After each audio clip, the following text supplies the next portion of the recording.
I am sitting in the small house in Minneapolis where snow falls thickly outside the window, turning the entire neighborhood into a classic Christmas painting. It is December 24th, and I, Nathan Keene, 34 years old, have just returned after a long flight from New York. Being a flight attendant means I am often away from home, flying everywhere, serving coffee and smiling at tired passengers. But Christmas is different. I always try to return to my mother, Susan Keene, the 58-year-old woman who retired after many years of teaching music to the kids at the local elementary school. She is my only support since Dad passed away, and I am all she has left. This year I came back earlier than usual. The last flight was delayed due to a snowstorm, and I rushed home to Mom like an excited child. The house is still the same, warm with the scent of fresh pine and baked cookies. She has decorated the small Christmas tree in the corner of the living room, hanging the glittering ornaments that I made with my own hands. I step into the kitchen where she is busy with a pot of turkey soup and pudding. "I'm home, Mom," I call out, and she turns around, a radiant smile on her slightly wrinkled face from age. She hugs me tightly as if afraid I will fly away again. "Merry Christmas, son. Mom made your favorite dish." We chat idly about work, about Holly, my wife who is staying with her parents in New York for a family party. "She sends her Christmas wishes to you," I say, and Mom nods, but her eyes seem to be thinking about something else. Dinner begins. Mom and I sit at the table, an old wooden table that my father once built himself. The candlelight flickers and the hot dishes are neatly arranged. But then I notice something strange. There are 3 sets of cutlery on the table. One for me, one for Mom, and another set placed at the empty spot next to us, as if waiting for someone. My heart tightens slightly. In previous years, since Dad died 20 years ago, the Christmas dinner table has only had 2 sets. Just the 2 of us, mother and son. Why is it different this year? I try to keep my voice normal, taking a sip of red wine. "Mom, why are there 3 sets of cutlery? Did you invite someone?" She pauses, staring straight at the empty space on the table, her eyes clouding over a bit, as if looking into the past. "Yes, Mom prepared for 3 people. That spot is for your father, Daniel Keene." I smile faintly, thinking that perhaps Mom is reminiscing. My father died in a car accident when I was just 14 years old. She rarely mentions him, probably because the pain is too great. I remember him as a tall man, always joking and playing the piano with Mom. "Do you want to remember Dad?" "That's a nice idea. I think Dad would love this turkey." But Mom doesn't smile. She puts down her fork, her voice more serious than ever. "It's not just remembering, Nathan. Today I want to tell you the truth about your father's death. It was not an accident." My heart pounds. The truth about my father's death. Wasn't he killed in a car accident? I still remember the day my father died. It was a stormy night. The police reported that my father's car had an accident and plunged off a cliff. He died on the spot, and we buried him on the hill outside of town. I remember that funeral. The rain poured down and Mom cried until she fainted. Yet today, sitting here, Mom tells me that I need to know the truth about Dad's death. Those words hit me like a punch in the chest. I freeze, my whole body trembling. Dinner ends in heavy silence. I can no longer swallow another bite of turkey, no matter how delicious it is. Mom sits there, her eyes fixed on me with a resolve I have never seen before. She does not cry, does not tremble. Only her voice remains calm, as if recounting an old story. But I am different. My heart pounds wildly, my mind spins with a dozen questions. Mom stands up, clears the plates, her tone calm but somehow urgent. "We're done eating, son. Now I want to take you somewhere." I look up, surprised. "Where, Mom?" It's late, and the snow is falling thickly. Outside the window, white snow blankets the streets. Mom silently puts on her coat and grabs the keys.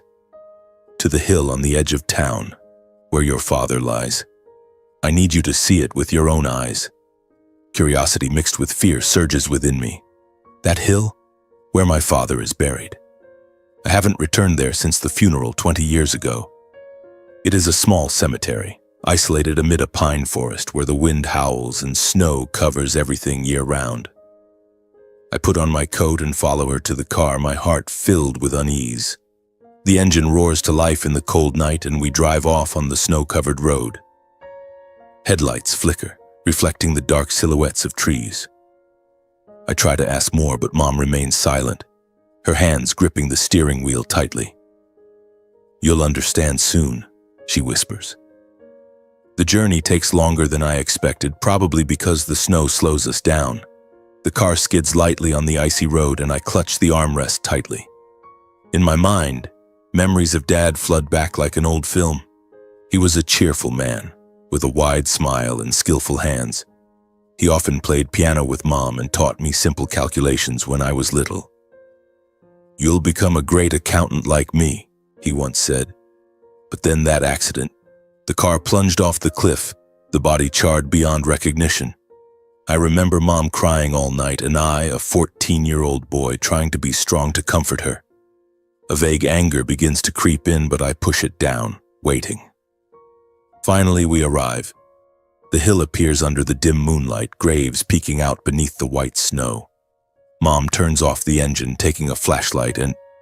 "A shovel?" I startle. "Why did you bring a shovel, Mom?" She doesn't answer immediately, just leads me through the old cemetery gate, our feet sinking deep into the snow. The cold wind cuts into my skin and I shiver despite wrapping my scarf tightly. We stop in front of Dad's grave. The stone marker bears the name Daniel Keene, his birth and death dates, and the words, "Beloved husband and father."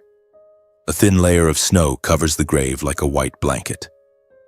Mom kneels down, brushing the snow away with her bare hands. Then she looks at me, her eyes glistening under the flashlight beam. "Nathan, take the shovel and dig." Her words strike like thunder. "Dig up the grave? In the middle of the night?" "Mom, what are you saying? This is Dad's grave. We can't..." I step back, my heart pounding. But Mom grabs my hand, her voice resolute. "Trust me. There's something inside you need to see. This is the only way you'll believe the truth." I hesitate, looking around. The cemetery is deserted, only the howling wind and falling snow. If anyone saw us, they'd think we were insane. But Mom's eyes, full of pain and determination, leave me no room to refuse. I take the shovel, my hands shaking, and begin to dig. The frozen ground is hard as rock. Each strike feels like stabbing my own heart. Snow and dirt fly everywhere, and I sweat despite the freezing cold. Mom holds the flashlight, her voice whispering encouragement. "Deeper, son." The coffin isn't buried too deep. With every layer of earth removed, I feel like I'm digging up my own conscience. Anxiety builds. What if Mom is wrong? What if this is just her delusion? But then the sound of metal hitting wood echoes. The coffin. I stop, gasping for breath. Mom nods, and together we pry open the lid with the shovel. The old wood creaks and a damp, rotten smell rushes out. I shine the flashlight inside and my heart nearly stops. Inside are Dad's remains, white bones, tattered clothes, but beside them a thick folder wrapped in waterproof plastic and secured with rubber bands. It lies there like a secret buried for 20 years. Trembling, I reach for it. The plastic is ice cold under my fingers. The flashlight illuminates faint printed words on the first page. Mercer Holdings internal files, confidential. Mom grasps my hand and says, "Hold it tight, Nathan. All the answers are in there. This is the evidence your father left behind." I am speechless, stunned. Mercer Holdings. That's my father-in-law's company. Why is an internal file from Mercer Holdings in my father's coffin? My mind reels with questions, my legs shaking so badly I can barely stand. I refill the grave, my limbs numb from the cold. No one speaks on the way home. The folder rests on my lap, heavy as a ticking time bomb. I glance at it, curiosity mixed with fear. What is this? Why did Mom hide it in the coffin? And Arthur Mercer, the man I call my father-in-law, does he have anything to do with my real father's death? Back home, we sit at the kitchen table under bright lights. Mom brews 2 cups of hot tea. her hands still trembling slightly. "Now I'll tell you everything," she says, her voice lowering as if the walls have ears. I open the folder, flipping through the old pages. Invoices, contracts, meeting minutes, handwritten notes, all stamped with Mercer Holdings. Mom begins her story, her voice slow as if reliving the past. 20 years ago, my father, Daniel Keene, was the chief accountant at Mercer Holdings, an international trading conglomerate founded and run by Arthur Mercer. Arthur is now my father-in-law, the wealthy man with an empire spanning pharmaceuticals to finance. 20 years ago, they were best friends. Your father and Arthur went to college together, Mom recounts. They started the business together from a small office in Minneapolis. Daniel handled the books. Arthur handled the deals. The company grew fast, becoming a giant. I listen, picturing Dad in a suit, hunched over a desk. He loved his work, but always came home on time for family dinner. Then your father discovered it, Mom continues, her voice heavy. Shady transactions. Money laundering through shell companies, tax evasion with fake invoices, smuggling banned pharmaceuticals, bribing officials to cover it up. All orchestrated by your father-in-law, running it like a criminal network. My heart clenches. My father-in-law, the man who appears in magazines in expensive suits with a perfect smile. He frequently hosts charity events. Yet he was behind a criminal network? Your father couldn't stay silent, Mom goes on. He secretly copied the files and sent them to the police. But your father-in-law found out. He had eyes everywhere. Mom's voice trembles with anger. She says my father-in-law bribed authorities, rendering the fraud reports useless. Then he sent men to hunt Dad down. That night, your father was driving home. They rammed his car and staged it as an accident. The police concluded hastily with no further investigation. Your father-in-law controlled everything. I gripped the table's edge, rage boiling inside. Dad died for doing the right thing while my father-in-law lived in luxury, marrying his daughter to me like a cruel joke. Mom continues, her voice choking. Back then, I was only 38, raising you alone, unable to fight his power. Your father-in-law sent fake condolences and even pretended to help financially. But I knew the truth from the files your father left, so I hid them in the coffin, the only safe place, waiting for the day they could see the light. I ask why she didn't turn them in sooner. Mom sighs. I intended to hand them over to the authorities. But then you brought Holly home to introduce her. I knew you loved her more than yourself. Holly is Arthur's daughter, the man who killed your father, but she is innocent. I didn't want to destroy your happiness. So I chose silence, hoping everything would be okay. But now it's different. Mom looks at me, her eyes blazing. I see how your wife's family looks down on you, oppresses you. Your father-in-law sees you as an enemy. Your mother-in-law subtly reminds you of your background. I can't take it anymore. The secret must come out. The evidence in your hands can topple the entire Mercer empire. You decide, Nathan. This is your father's legacy. I sit motionless, the folder in front of me. Decide, topple my wife's family or bury the past? The inner conflict begins, and I know this Christmas Eve is only the start of the storm. I drive back to our apartment in Minneapolis through the thick snowfall, my mind spinning as if caught in a vortex. My wife's and my apartment is on the outskirts, a quiet place with tall pine trees and a lake that freezes over in winter.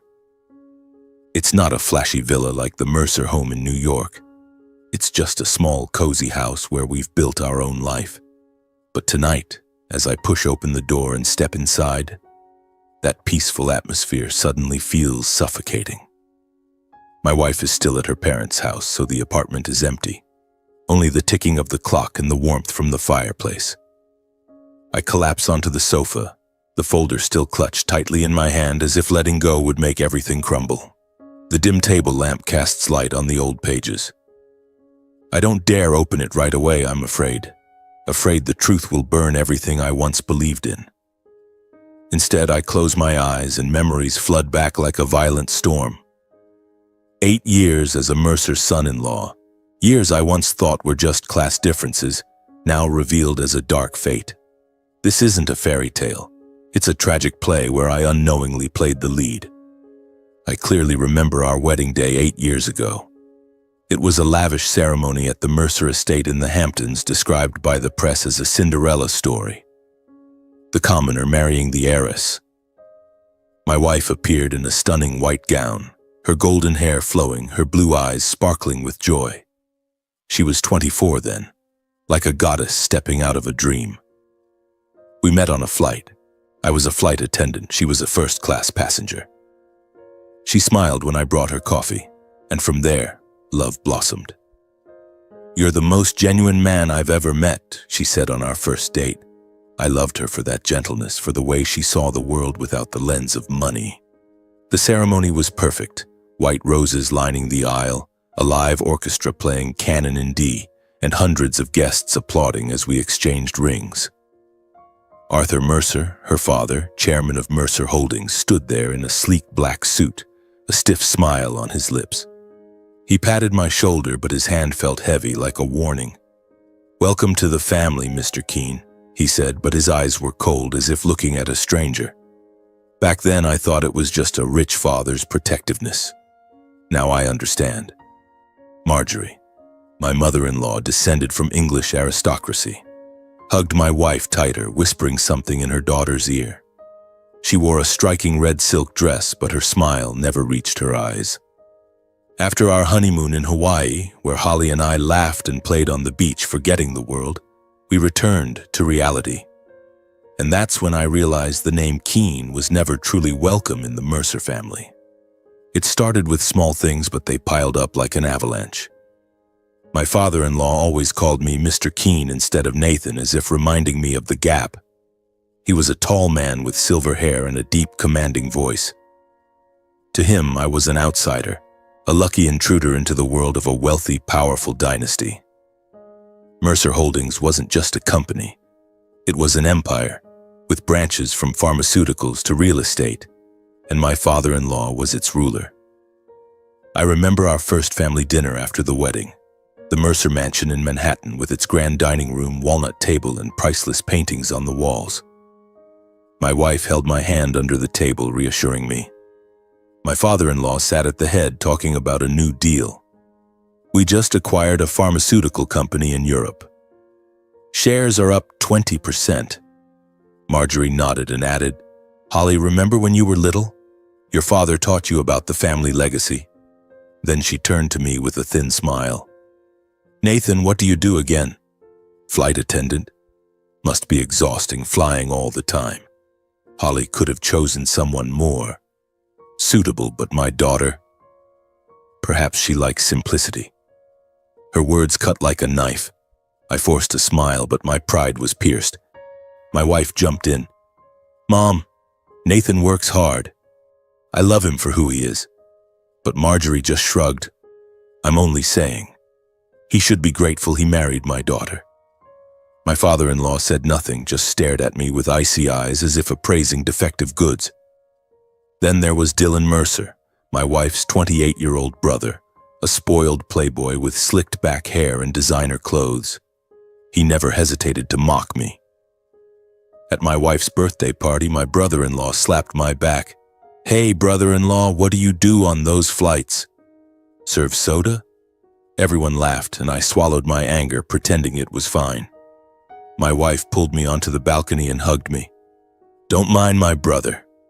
He's immature." But those words accumulated like drops filling a glass to overflow. At family gatherings, often at the estate or on the yacht, I was always sidelined. They talked about stocks, power, legacy. "Mercer Holdings is expanding into Asia," my father-in-law declared.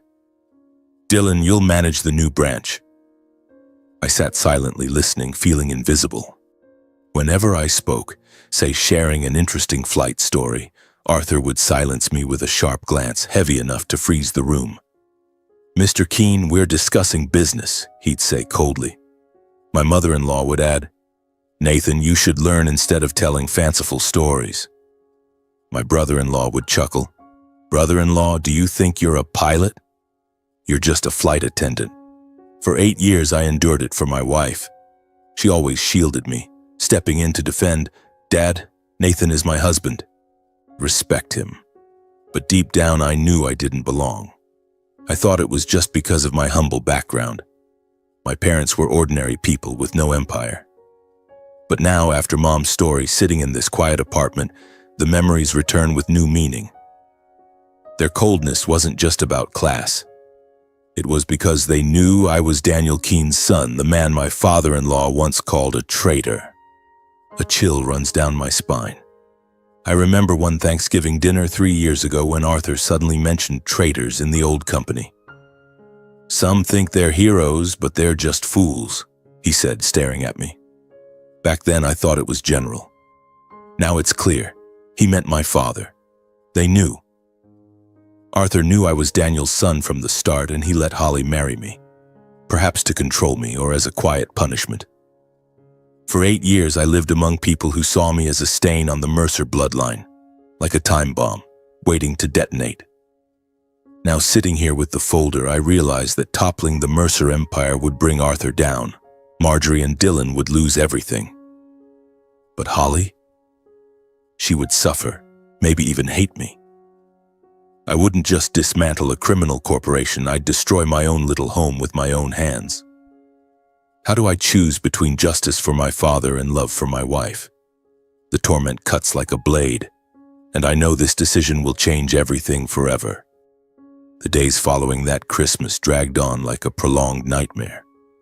I returned to work, flying from Minneapolis to Chicago, then New York, serving passengers with a forced smile on my lips. But at night in the quiet apartment, sleep evaded me like an enemy.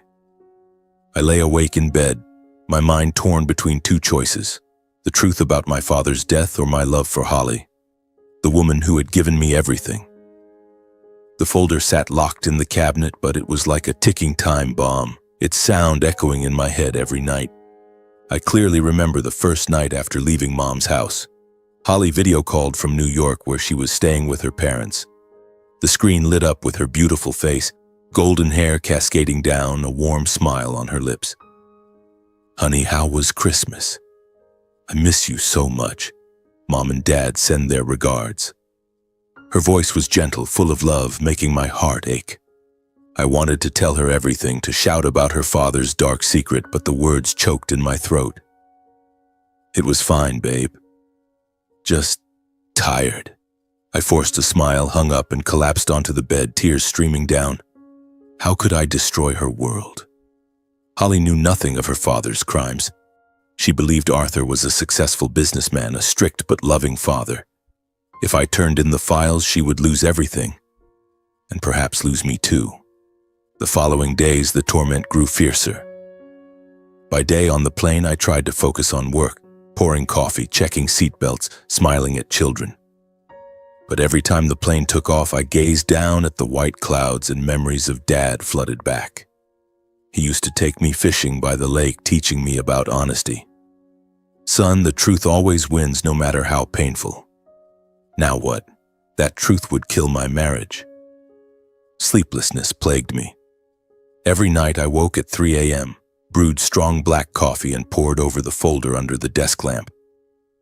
The faded pages told a story of crime, invoices for money laundering through shell companies in the Caymans, minutes of bribes to DEA officials to smuggle banned pharmaceutical precursors, Arthur's signature everywhere. They cut into my heart like knives. On one side was Dad, the man who died for standing against the darkness. On the other was Holly, the woman who gave me a home, warm kisses, evenings cuddling while watching movies. I imagined her crying when she learned the truth, her hurt eyes staring at me. "Why did you do this to me?" The pain tore at me, driving me to my knees on the floor, clutching my hair in despair.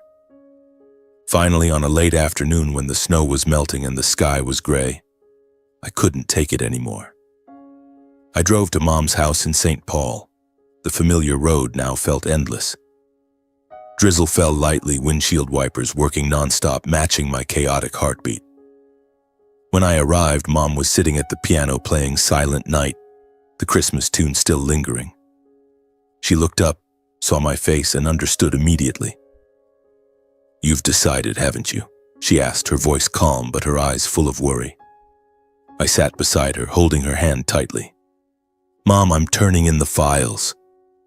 Dad deserves justice. I can't live with this secret anymore." The words left my mouth and I felt part of the burden lift. But the other part, the fear of losing Holly, still weighed heavily. Mom nodded silently, her eyes a mix of sadness and pride. She hugged me and whispered, "I knew you'd choose right. But remember, justice never comes without taking something." She didn't cry, but I felt her pain. After that conversation, I acted quickly, as if pausing would make me change my mind. Back home, I organized all the documents. The next morning, I flew to Washington, D.C. and contacted the FBI office through an anonymous tip line. They arranged a secret meeting at a suburban coffee shop. The agent who met me was a middle-aged woman with a serious voice. "Mr. Keene, we'll review this, but if it's true, this is big."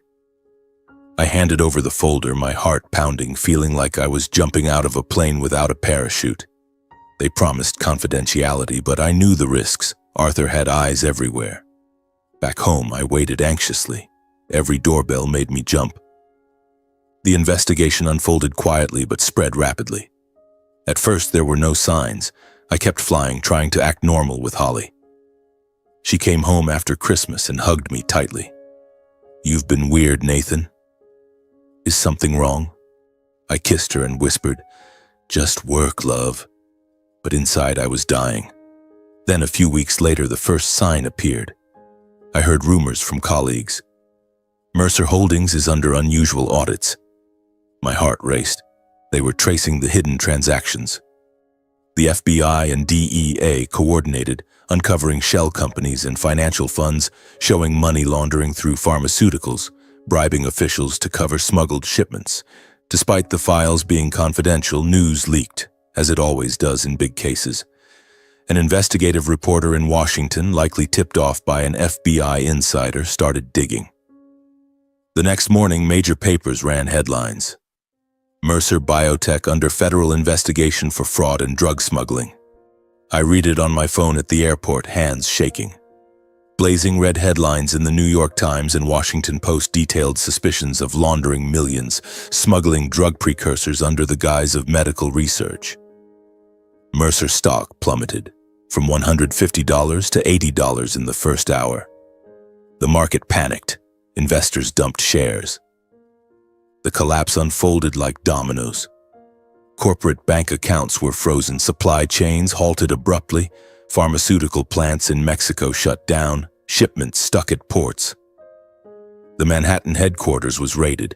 FBI agents stormed in at dawn with search warrants, boxes of documents piling up. Hundreds of employees were summoned, some arrested for complicity.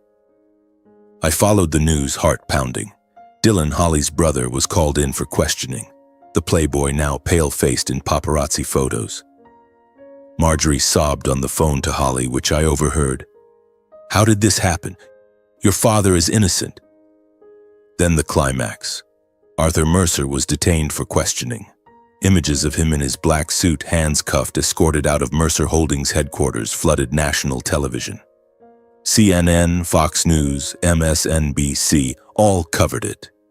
He tried to stay composed, but his eyes were wild, silver hair disheveled. "This is a conspiracy," he shouted at reporters, but no one believed him. I stood frozen in the apartment, watching the evening news, the remote slipping from my hand. Holly wasn't home. She was in New York supporting her family, but I knew she was watching at the same time. Mom's words echoed in my head. "Justice never comes without taking something." I understood. My decision was right. My father was finally vindicated, the crimes exposed.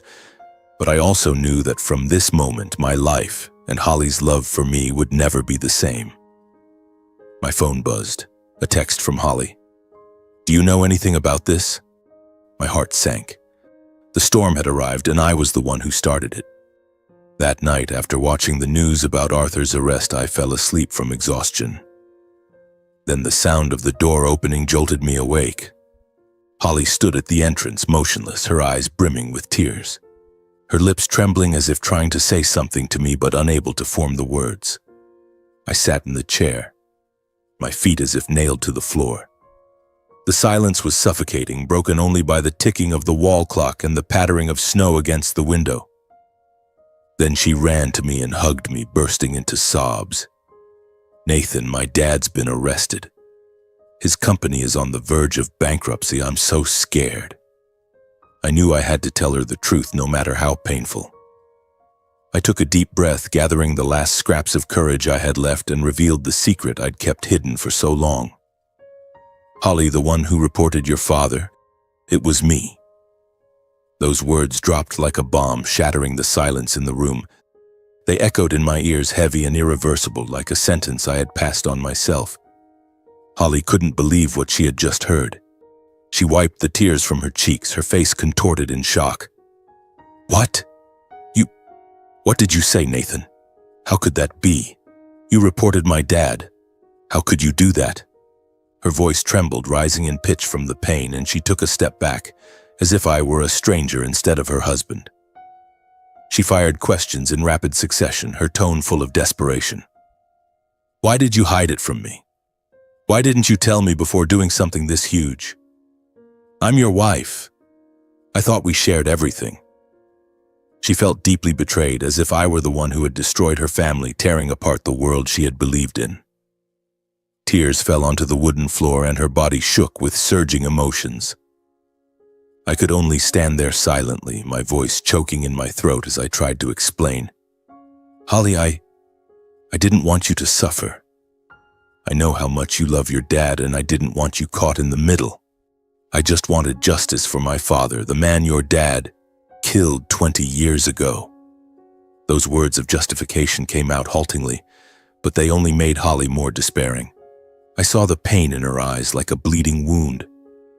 Holly shook her head repeatedly, tears still streaming unchecked. She spoke with a voice full of resentment. "You chose the past over the present, Nathan. You chose someone who's gone over the person who's been by your side every day. To me, what you did isn't justice. It's an unforgivable betrayal. You know my dad means everything to me, to our family. How could you do this without thinking about me?" Her words cut into my heart like sharp knives, and I felt the anger mixed with pain in every syllable. She was no longer the gentle Holly I knew. She was a wounded woman trying to protect what little remained of her world. I looked at the wife I loved most in the world, trembling in tears, her body shrinking like a lost child. I wanted to step closer, to hold her and apologize, to wipe the tears from her cheeks. But every step I tried to take felt pulled back by the immense weight of guilt. My hands reached out shakily but then dropped, because I knew that right now, my touch would only make things worse. Remorse surged in my chest, making it hard to breathe, and I could only whisper, "Holly, I love you. I don't want to lose you." Holly didn't respond. With a slow but resolute motion, she removed her wedding ring from her finger, the ring we had exchanged 8 years ago in overflowing happiness. She placed it on the wooden table in the living room. The metallic clink against the wood sounded stark, like a hammer nailing the coffin of our love. She walked past me without another word, her eyes averted as if I no longer existed. The front door closed behind her with a soft click, and soon after, the sound of the car engine started in the driveway, blending with the howling wind. She was gone, leaving the house empty and me, a man standing in the darkness, loneliness so profound it choked me. Outside, the snow fell thicker, the white flakes covering the world like a shroud of mourning. I slumped to the floor, holding the ring she had left behind, the metal ice cold in my palm. I turned it over and over, remembering our wedding day, the vows to be together forever. Now it was all just shattered memories. I understood that to reclaim justice for my father, I had lost everything. Lost Holly, lost our home, lost myself in this chaos. The days that followed passed like a hazy dream, where everything felt illusory and painful. I still went to work, flying from city to city, serving passengers with a mechanical smile, but inside I was a walking corpse. Holly didn't call, didn't text. She had vanished from my life like a ghost. The house was now just a cold place, with memories lingering in every corner. The coffee mug she used to drink from, the half-read book on the nightstand, the faint scent of her perfume on the pillow. Every night I lay awake, staring at the ceiling, wondering if my decision had been worth it. Justice for my father, but the price was my love, my home. Mom called every day, her voice gently consoling. "Son, time will heal. You did the right thing." But her words were like a passing breeze, unable to erase the emptiness in my chest. I tried to avoid thinking about Arthur Mercer, the father-in-law who had caused all this. But he haunted me, a looming shadow in my mind. The news constantly covered the case. Mercer Holdings stock continued to plummet. High-ranking employees were arrested, and he remained in federal detention near Washington, D.C., awaiting further investigation. I read those articles, saw pictures of him being escorted away, and anger gradually replaced the pain. Why was he still alive, still breathing while my father lay under cold earth? Why was he allowed to destroy my family without consequence? Finally, after a week of enduring it, I decided I had to go to the detention facility and confront the man who had ruined my family face to face. Not to forgive, but to look him in the eye and ask why. To let him know I was no longer the weak son-in-law. I flew to D.C. on a drizzly morning, rented a car, and drove through winding roads to the Federal Detention Center, a gray building surrounded by barbed wire fences and watchtowers. The security checks were strict. Paperwork, body searches, suspicious glances from the guards. I waited in a cold holding room, gripping my phone tightly, heart pounding with anticipation. Would he agree to see me? Would I have the courage to say everything? Finally, after 2 hours, they led me to the visiting room, a narrow space divided by thick glass with 2 chairs facing each other and an old telephone for communication. The room was so cold I shivered, though not from the temperature. Arthur sat across from me behind the glass, still exuding his old air of authority despite wearing an orange jumpsuit. His eyes were still sharp like a hawk watching prey.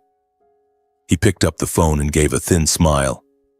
"Mr. Keene, come to visit your former father-in-law? Or to gloat?" His voice crackled through the speaker, but it still carried authority, as if he were sitting in a luxury office instead of a prison. I looked at him, waves of anger and pain surging inside me. Blood rushed to my head, my heart pounding as if it would burst. There was no turning back. I had to say it all. Confront the monster who killed my father and was now destroying my life. I picked up the phone, my voice trembling but resolute. "Mr. Mercer, I'm not here to gloat. I'm here to ask why. Why did you kill my father? Daniel Keene, your best friend, the man who helped you build Mercer Holdings from nothing. Why did you stage an accident to silence him?" Arthur was silent for a moment, his eyes flashing with anger. Then he slammed his hand on the table, the sound echoing through the glass and startling me. His voice was like steel. "You dare ask me that? Daniel was a traitor. He dug into things that weren't his business, copied files to report me. His death was the price he paid for betrayal. And you, son of a traitor, should be grateful I took you in all these years. I let my daughter marry you, allowed you into our world, even though you're just an ordinary flight attendant." His words cut into my heart like a knife. I suppressed the boiling rage, my knuckles turning white as I gripped the phone. "Took me in? You call humiliating me for 8 years taking me in? You always looked at me like an enemy, never respected me. Why did you let Holly marry me? To control me? To punish me quietly? My father died for daring to tell the truth about your crimes, money laundering, smuggling, bribery. And now, justice has exposed everything you tried to hide. I demand you admit it and let the law judge you." Arthur listened, his face twitching slightly as if my words had struck an old wound. But then he let out a contemptuous laugh, the sound echoing through the phone like a crow's caw. "Justice? You're too naive, Nathan. Justice only exists on paper in the law books lawyers read. This world runs on power, money, connections, and people who know how to control. I built an empire from nothing, and you think a few old papers can topple me? You'll regret daring to oppose me." I didn't respond, just stared at him with cold, unwavering eyes. The anger inside me no longer exploded. It had turned into a steady, enduring flame. I stood up, set the phone down, but before turning away, Arthur leaned close to the glass, a sinister smile on his face, his voice whispering through the speaker. "You'll pay for this, Nathan. Dare to oppose me, and you'll lose more than you think." I left the visiting room, walking through the long, echoing prison hallway, my footsteps resounding on the cold concrete floor. My heart pounded, blood rushing in my ears, but each step was a silent vow. Even if I had to face hell itself, I wouldn't stop. Arthur could threaten, but he had already lost. Justice was coming, and I would witness his complete downfall. The days following that confrontation passed in a suspended state, like a ship adrift in a stormy sea. My flight attendant job continued. Long flights, fake smiles for passengers, lonely hours in the sky, but my mind constantly circled back to Arthur and his threat. I tried not to think about Holly, about the wedding ring still in my coat pocket, but the pain was like an unhealing wound. Mom was my last anchor, the strong woman who had sacrificed everything to protect me. We talked on the phone every day. She told me about the new pieces she was playing on the piano, about the small garden behind the house, and I told her about my flights, trying to sound cheerful so she wouldn't worry. "Be careful, Nathan," she always said, her voice warm but full of concern. I knew she was afraid that the Mercer influence lingered, even with Arthur behind bars. One gloomy winter morning, with a gray sky like a funeral shroud and light snow falling outside the window, I called Mom as usual. I was at Minneapolis Airport waiting for my next flight, and I dialed her number. The phone rang once, twice, 3 times, no answer. I frowned, thinking maybe she was busy making coffee or playing the piano. I called again. The rings continued steadily, but silence on the other end. A bad premonition crept in like cold water running down my spine. Mom always picked up quickly. She knew I worried. "Mom, why aren't you answering?" I whispered to myself, my heart beating faster. I canceled the flight, ran to the airport garage, jumped in the car, and drove straight to St. Paul. Not far, but the road felt endless today. On the way, I tried calling a few more times, but still nothing. The bad feeling grew stronger, my hands gripping the steering wheel so tightly my knuckles ached. I remembered our last call, just 2 days earlier. "Son, I'm proud of you. But be careful with Arthur. Your father-in-law isn't the type to give up easily." Her voice had trembled slightly, but I thought it was just normal worry. Now what? Was Arthur's threat real? The car sped along the highway, snow spraying from the tires, and I prayed silently, "Mom, please be okay." When I arrived, the small house in St. Paul appeared under a thin layer of snow, but it was eerily silent. No smoke rose from the chimney, no warm light glowed from the kitchen window as usual. The front door was ajar, cold wind blowing in, and that made my heart clench. Mom always locked the door carefully. She was afraid of burglars. I parked hastily, ran up the steps, and pushed the door open. Inside was chaos.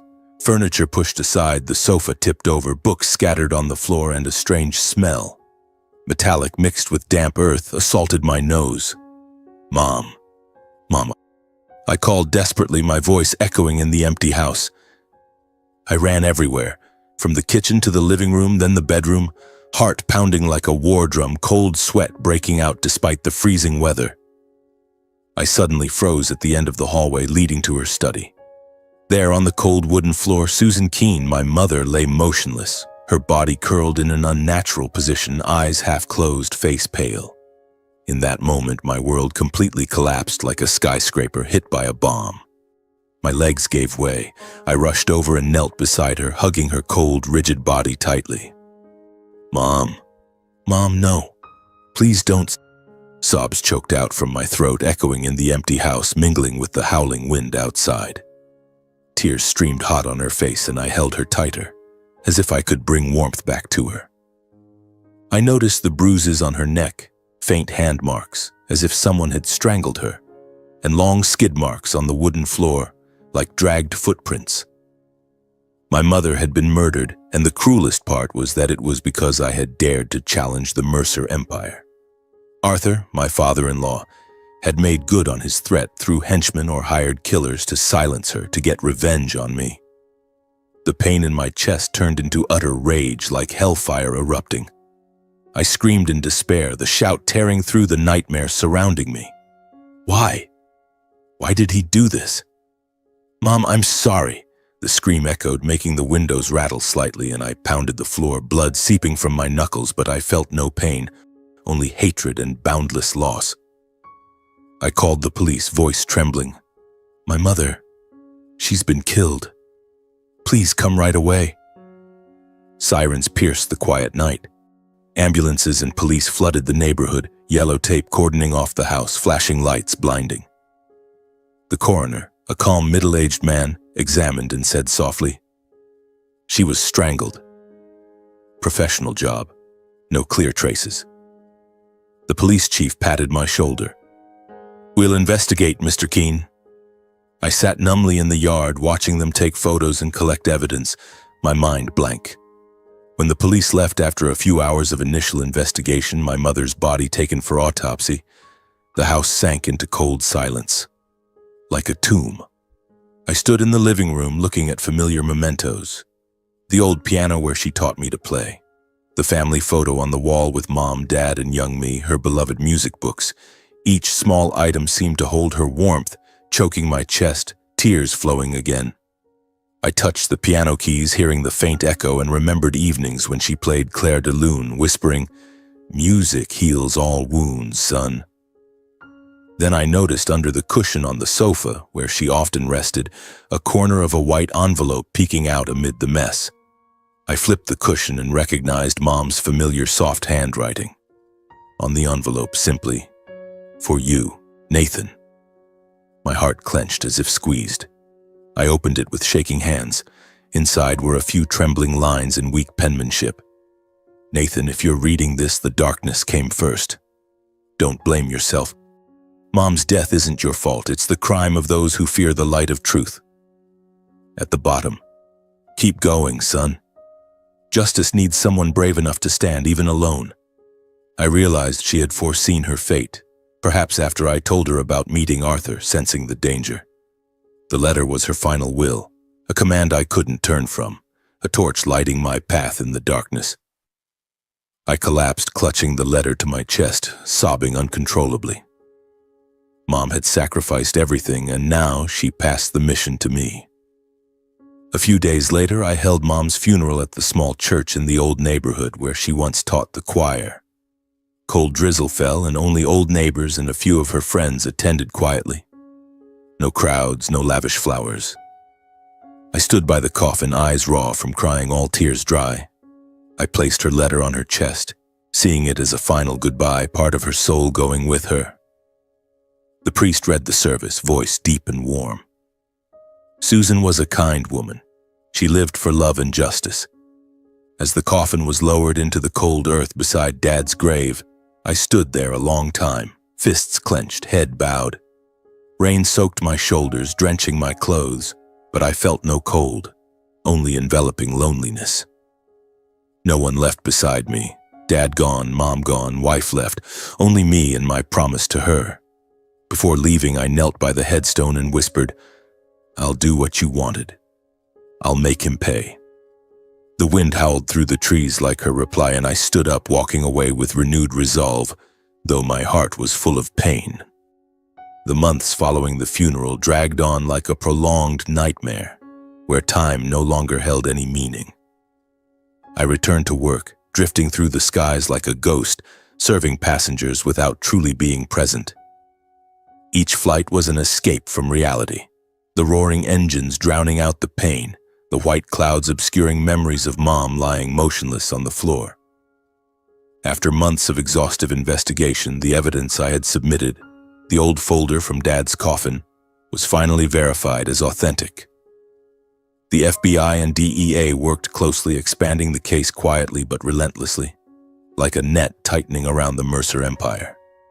They traced the clues in the files, shady transactions, forged invoices, and massive sums flowing through offshore accounts. Mercer Biotech, the pharmaceutical subsidiary Arthur had always boasted was the flagship of medical research, turned out to be a sophisticated front for money laundering and illegally smuggling controlled pharmaceutical precursors abroad. Shipments labeled lab equipment were actually packed with chemicals used to produce synthetic drugs, smuggled to Mexico and Europe in disguised containers. An FBI agent called to inform me, "Mr. Keene, your evidence was the key.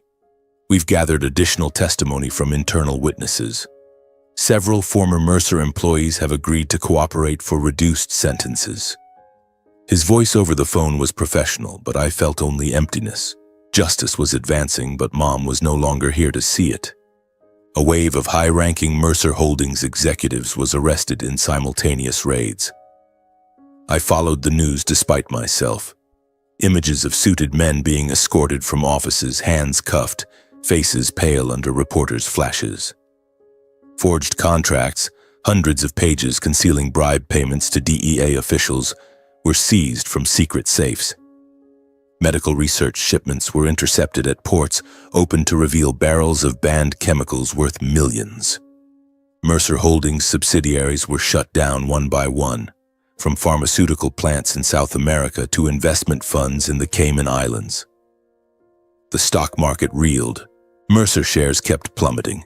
Investors panicked and dumped, and the empire my father-in-law had built over 4 decades began crumbling like a sandcastle. I remembered Mercer family gatherings where he bragged about his immortal legacy, now reduced to ashes. The investigation expanded to uncover evidence of multiple contract killings, making my heart clench. My father, Daniel Keene's death 20 years ago was just one of them. Testimony from a former Mercer security employee who had worked for Arthur confirmed he was ordered to handle Dad after discovering the copied documents. The federal trial lasted 6 weeks in a Washington, D.C. courthouse, the atmosphere so tense it could be cut with a knife. I flew in weekly, sitting in the public gallery watching Arthur, my father-in-law now gaunt in a prison jumpsuit, led into the courtroom. The prosecutor, a sharp woman with a voice like steel, charged him with 5 major counts. Federal money laundering through international transactions, smuggling controlled precursors in violation of DEA laws, financial fraud defrauding investors, obstructing justice by bribing officials, and premeditated murder, including both my parents. Each charge was backed by mountains of evidence, the files I submitted, witness testimonies, recordings, bank trails, and even security footage from Mom's house showing the killer's shadow slipping in the night before. The evidence was overwhelming, undeniable. My father-in-law's expensive legal team tried to defend him, claiming slander, forged documents, coincidental deaths, but everything collapsed under the weight of truth. A key witness, Arthur's former assistant, took the stand, voice trembling as he recounted secret meetings and the order to handle Keene. Arthur tried to stay composed, but I saw his hand shake while taking notes. His final statement, a long-winded speech about business legacy and conspiracy against him, only deepened the courtroom silence. Finally, the court sentenced Arthur, life imprisonment without parole, plus seizure of all personal assets and dissolution of Mercer Holdings. The gavel struck and Arthur bowed his head, the first time I saw him so broken. The press called it the biggest pharmaceutical and money laundering scandal in 2 decades. Major outlets, New York Times, Washington Post, CNN, covered it extensively. Photos of my father-in-law being led away, analyses of the fallen empire, and the story of the brave whistleblower, me, though I avoided all interviews. The Mercer family disintegrated. Marjorie, my mother-in-law, sold the mansion to pay debts. Dylan, my brother-in-law, was arrested for involvement, and the family name was erased, becoming a symbol of greed and crime. Arthur Mercer, once a powerful king, was now just an aging prisoner, emblem of corruption. As I left the courthouse after the final sentencing, I stood silently in the thick snowfall outside in D.C. Justice had prevailed. My parents were vindicated, the crimes exposed to light. But inside I felt only emptiness, a vast void nothing could fill. I thought of Dad, of Mom, of what they lost, and the price of truth was too high. Family gone, love lost, myself shattered. Snow fell on my shoulders, bitterly cold, and I walked alone carrying Mom's promise. Keep going, even if alone. The days after the trial felt like the world had stopped for me. The media buzzed with headlines about the fall of an empire, but I avoided it all. I flew back to Minneapolis, returning to familiar flights where the vast sky helped me forget, if only a little. But at night, the emptiness remained, an unfillable void. I thought of Arthur Mercer, now wasting away with a life sentence, and the anger still smoldered. He had been convicted, but I hadn't truly closed the chapter. I needed to see him one last time, not for explanations as there were none left, but to confront him, to look into the eyes of the man who killed both my parents, and to let him know I was still standing. 2 months after the trial, I applied for a prison visit. The process was more cumbersome than before: paperwork, security checks, approval waits. But eventually I was granted permission. As the prison loomed under a leaden sky, barbed wire glinting in the cold wind, my heart clenched. Inside, the stench of disinfectant and metal was overpowering. I followed the guard through long, echoing corridors until I reached the familiar room. Thick glass separating 2 chairs, an old telephone waiting. Arthur sat across from me behind the glass, looking much older than our last meeting. His silver hair was disheveled, his face gaunt from months in prison. The orange jumpsuit making him seem smaller. But his eyes still held that cold arrogance, like a caged beast with claws intact. He picked up the phone and gave a thin smile. "You again, Nathan? Here to savor your victory?" His voice crackled through the speaker, dripping with sarcasm, making my blood boil. I stared at him, heart pounding, and sat down, gripping the phone with a slight tremble. I looked straight into his eyes, my voice choking with rising anger. "Mr. Mercer, I'm not here to gloat. I'm here to ask why you killed my mother, a kind woman who never harmed anyone. She only wanted justice for my father, and you ordered her murder. Why didn't you stop, even after being exposed, even after losing?" My words fired like bullets, and I saw his face harden.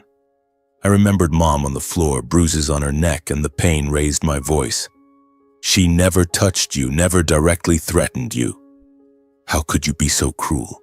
He sat silent for a moment, his eyes flashing, perhaps hatred, perhaps glee.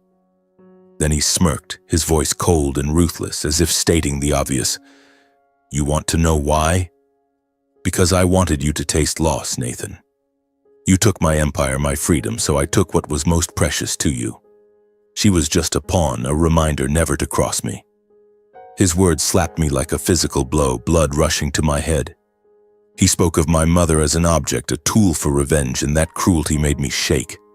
I trembled with rage, knuckles white on the phone. "Do you ever regret it? Killing a mother just for revenge? She raised me alone, sacrificed everything, and you took her life for your ego?" My voice broke, and he lifted his head, eyes gleaming with familiar arrogance. He sneered. "Regret? That's for the weak, Nathan. Power is the only truth in this world. Morality, justice. They're illusions for people like you and your father. I built everything from nothing, and I won't regret protecting it." His words cut into my heart like knives, shredding any hope he had a shred of humanity. I clenched my fists, slamming the glass table. The bang startled the guards outside, who rushed to check. Tears and anger mixed, choking me, making it hard to breathe. He sat there, unfazed, smiling defiantly, as if still a powerful king rather than a prisoner. He leaned close to the glass, whispering, "If not for my daughter loving you, you'd have joined your mother in the grave long ago. I spared you for her, but now, you think you won? Your life is shattered, and that's my final gift." His words were poison, seeping into my cells, but instead of breaking me, they fueled my hatred. I stared at him long, my eyes no longer trembling, only filled with contempt, a clean flame burning away impurities. I understood the man before me had lost all humanity, just a shadow of power and sin, a rotten soul beyond saving. I stood, set the phone down without another word, and turned away. My footsteps echoed on the cold tile of the prison hallway, each one severing the last tie between us. He could laugh, threaten from behind bars, but I was free. Free from fear, from the burden of the past. This confrontation was the end, and I stepped outside, breathing the frigid air, knowing my journey wasn't over. A year passed since Arthur Mercer's sentencing, and my life gradually found a rhythm, though not like before. I still worked as a flight attendant, flying everywhere, smiling at passengers despite the scars inside.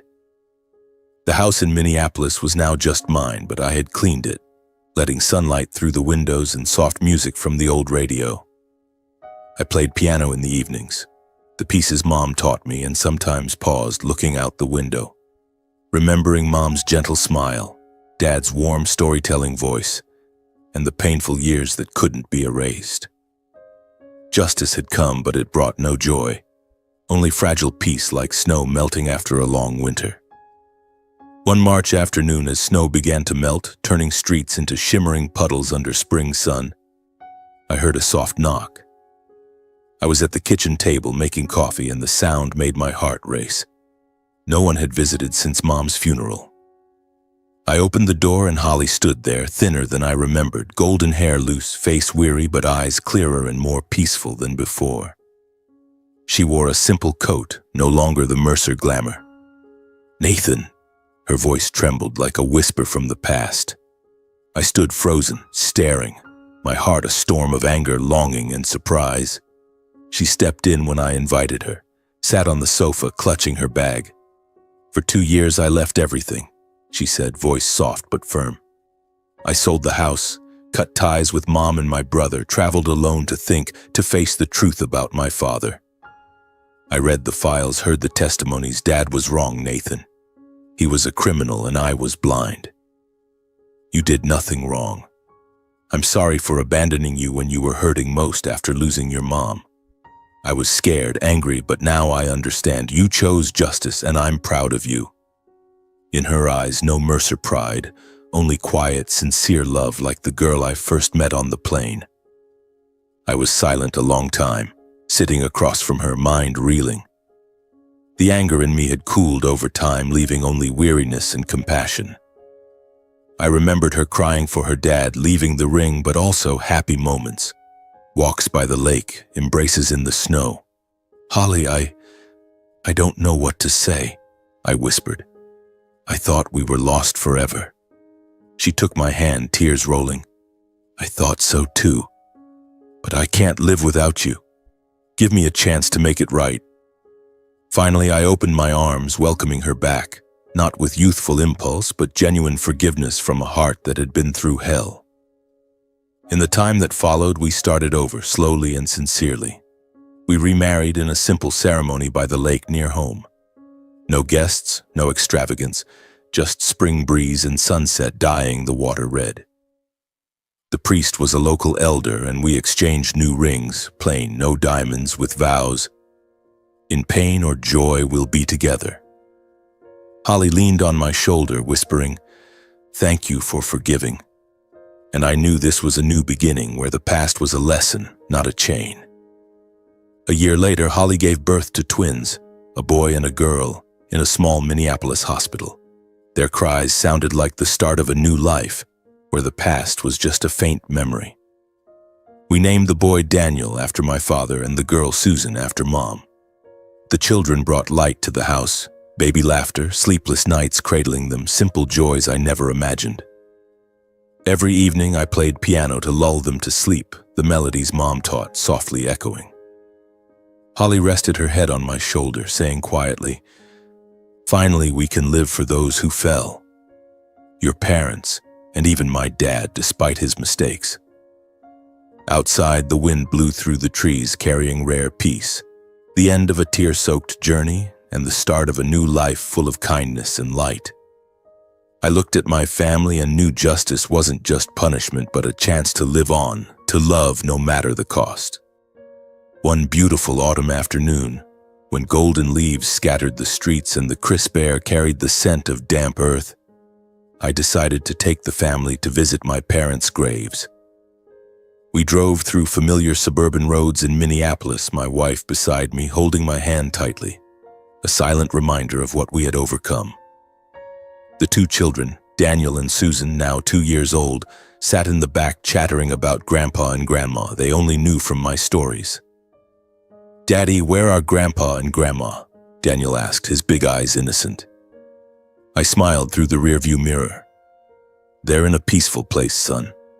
Today we're going to visit them." Holly turned back to stroke our daughter's hair. "They were wonderful people and they're always watching over us." The trip wasn't sad. It was part of healing, a way for me to teach the kids about courage and love. When we arrived at the small cemetery in St. Paul, the afternoon sun was dipping west, painting the fiery maple trees red. The cemetery lay isolated on the hill, with simple graves and a cool breeze carrying the scent of wildflowers. We walked the gravel path carrying fresh bouquets, white daisies for Dad's grave, symbolizing the purity and loyalty he always taught me, and white lilies for Mom's, her favorite for their gentle fragrance and fragile beauty. I sat by the graves, my hand gently brushing the cold stone, feeling like I was touching memories. Emotions welled up inside, aching longing for evenings when Mom played piano to lull me to sleep, for times Dad taught me to fish by the lake. Deep gratitude for teaching me honesty and bravery, values that carried me through hell, and a peace I'd never known, as if the storm had passed, leaving a clear sky. Sitting there under the falling maple leaves, I reflected on the long, arduous journey. I understood that justice isn't just punishing evil like Arthur's life sentence, but the courage to face truth, even if it costs everything. Dad lost his life for daring to expose it. Mom sacrificed to protect the files, and I temporarily lost Holly, lost our home pursuing that justice. But that courage brought freedom, freedom from secrets, from fear. By the graves, I whispered to my parents, "I understand now. Justice isn't an end, it's a beginning. It demands strength, accepting loss to find light." Holly sat beside me, holding my hand tightly, and I knew she was reflecting on her own path. Leaving her family, facing her father's crimes, returning to me with true love. I realized forgiveness isn't forgetting, not erasing Arthur's pain, but freeing oneself from hatred. I once hated him enough to want personal vengeance, but now, with him wasting away in prison, I chose forgiveness. Not for him, but for myself, to avoid being imprisoned by anger. My parents would want that for me today. Dad, who taught honesty without hatred. Mom, with her letter urging keep going even alone, a reminder of compassion. "Thank you, Mom and Dad," I whispered, tears rolling down my cheeks. "I've learned that lesson. Forgive to live on." Watching Holly and the kids playing near the trees. Daniel chasing a falling leaf, Susan giggling as Mom chased her. I smiled, a genuine smile from the heart. They were living proof of the final lesson. Happiness isn't in fame or power, as my father-in-law chased until destroying everything, but in the people we choose to love and protect. "Love, look at them," I said to Holly. She turned, beaming.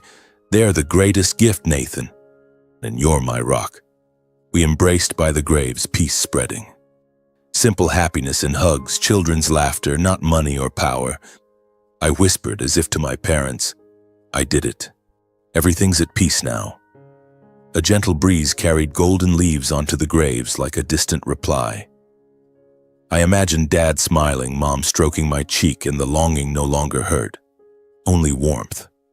We stood. I took Holly's hand, led the kids along the sunlit path. Our shadows stretched over the golden leaves, blending into the warm sunset like a perfect family portrait. Daniel and Susan ran ahead laughing, and Holly leaned on my shoulder. "We made it, love." Behind was a closed past, dark secrets, painful losses, lonely battles. Ahead was the future, where justice, love, and forgiveness coexist, reminding us that even in deepest loss, light can be found. I looked at the clear autumn sky and knew my journey wasn't in vain. It taught me to live, love, and forgive. With my family beside me, I was ready for what came next, with an open, peaceful heart.